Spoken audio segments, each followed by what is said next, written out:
Chapter 4. Meeting in a concrete cell. Rosie descended to the very bottom of the cell, a cell 3 by 3 meters, windowless. With a crushing, retina-searing yellow light, Anthony Miller lay on the damp concrete. The god of sterility, he was strapped into a straitjacket. His glasses were broken, and it seemed that that damned white noise was still leaking from his ears. Rosie had brought a metal folding chair with her. She sat down opposite him, slowly straightened the hem of her white coat, and pulled an old, rusty lunch tray from her pocket, the very same one her mother, Katie, had once thrown through the glass. "Who are you?" Miller croaked, squinting in the light. "You're not Schmidt. You're a monster." "I'm your work of art, Anthony." Rosie leaned toward him. Her breath was absolutely cold. "Do you remember Katie Stewart? The red-haired girl you stabbed to death on this table 30 years ago?" The old man shuddered. A final flash of recognition flashed through his poisoned brain. "A child," he breathed out. "A girl. The girl grew up, Anthony, and came home to complete your reboot program." Rosie pulled out a syringe with the neuroparalytic agent she had developed. "You will live a long time in this cell, with your isolated colleagues behind the wall. You will never be able to close your eyes. You will never be able to speak.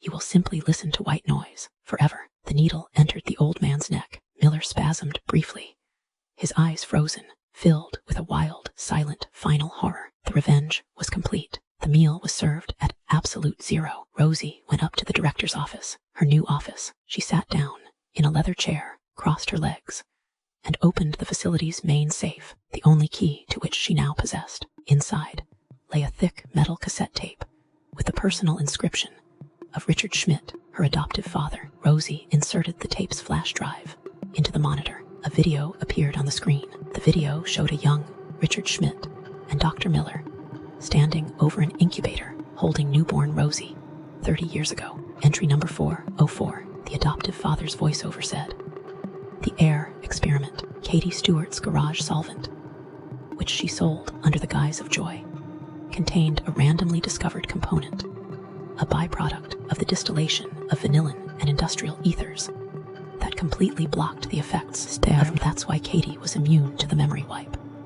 We managed to extract Katie Stewart's fetus, an infant born with an innate, complete immunity to the drug. Her DNA contains the unique neuro is a means of completely erasing the emotional memory of political prisoners and undesirable elements. However, an ordinary person with such immunity is dangerous. Therefore, we developed the second phase of the project." Rosie froze. Her fingers dug into the armrests of her chair. "We will hand the child over to Richard's family." Miller's voice continues in the video.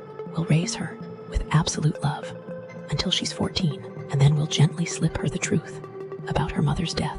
According to our calculations, the psychotype of a hyper-intelligent, immune child will inevitably develop a specific psychopathy when exposed to such trauma, an obsession with revenge, and an exaggerated sense of justice." Richard Schmidt smiles into the camera in the video. "She'll think revenge is her personal choice. She'll hate Miller. She'll destroy the old, ineffective staff. She'll display incredible, sophisticated intellect to take over the clinic. She'll do all the dirty work of cleaning up the structure for us. And when she takes the director's chair, we'll have the perfect, completely cold, and motivated leader for the worldwide distribution of neuro. She thinks she's breaking the system. In reality, she's its most perfect engine." The video ended. The screen went black, leaving only a dark reflection. Rosie sat in the head doctor's chair, in the silence of the vast office. Her unique, icy revenge. Her week of silence at age 14. Her ruined life.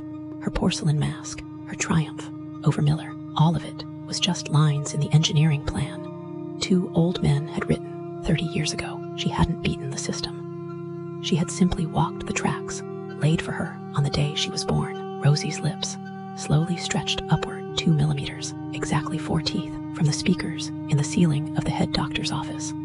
A soft, even, and solemn low-frequency white noise flowed, and for the first time in a long time, the idea of an ideal heir